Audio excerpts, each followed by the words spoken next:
Arjo Ataide may mensaheng binitawan para kay Maine Mendoza.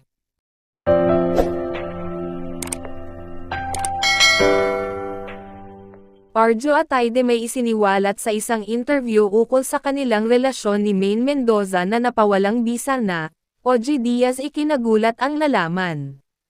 Sumabog na ngayon ang balitang hiwalayan ng mag-asawang Maine Mendoza at Arjo Ataide na ngayon ay pinagkakaguluhan ng mga netizen. Halos ikinagulat ng marami ang balitang ito na ngayon ay kalat na sa social media, hindi sukat akalain ng lahat na mauuwi pa sa hiwalayan ang mag-asawa gayong masaya naman ang mga ito noon. Kung matatandaan nga natin ilang buwan pa lang ang nakakalipas simula nung naganap ang kanilang kasal na nagsumpaan na sa hirap at ginhawa ay magsasama, ngunit ano kaya ang nakapagpahiwalay sa mag-asawang ito? Halos gumuho ang mundo ng kanilang mga magulang matapos mabalitaan ang tungkol sa kanilang dalawa, lalo't samot-saring mga komento ang nababasa ng mga ito sa social media. Usap-usapan na nauwi na sa annulment ang dalawa dahil sa hindi maipaliwanag na dahilan at ang sabi sa ilang komento ay may third party umano si Arjo Ataide.